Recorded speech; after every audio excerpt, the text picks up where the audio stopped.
ये है आहट 33। इस कहानी में आगे बढ़ने से पहले अगर आपने अभी तक हमारी यूट्यूब चैनल को सब्सक्राइब नहीं किए हैं तो ज़रूर कर लें ताकि आने वाली वीडियोज़ की नोटिफिकेशन आपको जल्द ही मिल जाए। देहरादून का खास बंगला इलाका 22 दिसंबर 2017। आज मोहनलाल की मृत्यु हो गई। मोहन जी इलाके के एक दुकानदार थे। मोहन को अंतिम विदाई देने के लिए इलाके के सभी लोग जमा हो रखे थे। मेरा नाम राहुल है। मैं और मेरा सभी दोस्त भी मोहनलाल जी की अंतिम यात्रा में शामिल थे। मोहनलाल के पार्थिव शरीर को हरिद्वार शमशान घाट ले जाया जा रहा था। लगभग 2 घंटे बाद हम हरिद्वार के शमशान घाट पहुंच चुके थे। पूरे विविध विधान से मोहन का अंतिम संस्कार हुआ। वहाँ पर मैं और मेरा दोस्त सोनू, अमित और नितिन, हम सभी शमशान घाट में हर तरफ घूम रहे थे। हम सभी लाशों को देख रहे थे। हमने देखा सैकड़ों चिता जल रही थी। शमशान घाट में हम फोटो खींच रहे थे। उनकी और कुछ के वीडियो भी बना रहे थे। हमारे साथी जो मोहन की डेड बॉडी लेकर आए थे वो सब मोहन की चिता के पास ही थे, लेकिन हम लोग इधर उधर घूम रहे थे। मेरे दोस्त सोनू ने मुझसे कहा, राहुल तू अपने आप को बहुत निडर समझता है ना। मैंने उसकी बात का जवाब देते हुए कहा, हाँ तो।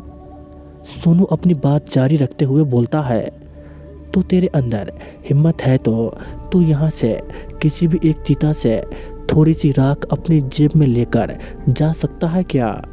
मैंने कहा, इसमें कौन सी बड़ी बात है।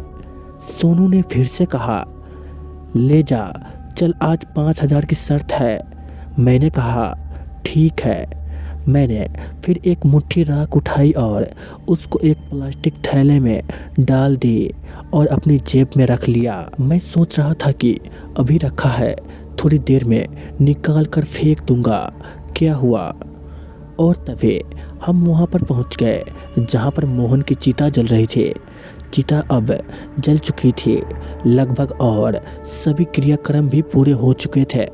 जो साथ में आए थे सब ने कहा, चलो अब गंगा स्नान करने चलते हैं। मैंने और मेरे सभी दोस्तों ने गंगा स्नान किया और सभी के साथ बस में बैठकर अपने घर रवाना हो गए। घर पहुंचने में लगभग 7 बज चुके थे। खाना तो हम लोग वहीं पर सब खाकर आए थे और मैं जाकर अपने बिस्तर पर लेट गया। लेटे हुए अभी 15 मिनट हुए होंगे कि मुझे ऐसा महसूस हुआ कि मैं बहुत सारे अजीब अजीब लोगों के बीच में हूँ और सभी लोग अजीब तरह की आवाज़ें कर रहे थे। मैंने अब बहुत डर चुका था और मुझे ऐसा लग रहा था कि कोई आग से जला हुआ आदमी मेरे पास खड़ा है। किसी के सर कटा हुआ है और सब विचित्र हालत में थे। मुझे ऐसा लगने लगा जैसे मैं भूत परिजनों के बीच पूरी तरह से फंसा हुआ हूँ। और थोड़ी देर बाद मेरी पत्नी आई। मेरी पत्नी ने देखा कि मेरी आंखें बहुत अजीब सी हो रखी है और मैं बड़ी बुरी तरह से अपनी पत्नी को घूर रहा था। मेरी पत्नी मुझसे कहती है, राहुल क्या हुआ है, ठीक तो हो तुम। मैं जो नहीं बोलना चाहता था लेकिन मेरे मुंह से वही शब्द निकल रहे थे। मैंने कहा, इसे लेकर जाऊंगा, ये मुझे लेकर आया है, अब ये भी मेरे साथ जाएगा, ये अब मेरा हो गया। मेरी पत्नी मेरी बात सुनकर पूरी तरह से डर चुकी थी। उसने तुरंत मेरे पापा, मम्मी और घर के सभी लोगों को बुला लिया और मेरे पापा बड़ी जोर से बोले, राहुल क्या हुआ। मेरे मुंह से कुछ भी नहीं निकल रहा था लेकिन मैं सबको बड़ी भयानक निगाहों से देख रहा था। तभी पता नहीं क्या हुआ। मैं ऐसा कुछ करना नहीं चाहता था लेकिन मेरे हाथों या मेरे शब्द मेरे काबू में नहीं थे। मैंने तुरंत अपने पापा का गला पकड़ लिया। मैंने कहा, सबको मार दूंगा और सबको ले चलूँगा अपने साथ। पापा ने तो मुझे झटका और कहा, कौन है तू। मेरे मुंह से आवाज़ निकली, ये मुझे लेकर आया है और अब मैं इसको लेकर जाऊंगा। अब ये बस मेरा है, अगर कोई हमारे बीच में आया तो मैं उसको भी मार दूंगा और उसे भी अपने साथ लेकर जाऊंगा। मैं सबको मार दूंगा, मैं सबको मार दूंगा। आज बस मैं ऐसे ही चिल्लाता रहा था जोर जोर से। मैं, मेरे घर के लोग सब बहुत डर चुके थे। मेरी मम्मी भी बहुत रोने लगी। ऐसे ही समय बीत गया। लगभग 10-30 बज चुके थे। मेरे पापा तुरंत मोहल्ले की एक बाबा के पास गए। बाबा ने भी देरी नहीं लगाई और तुरंत हमारे घर आए।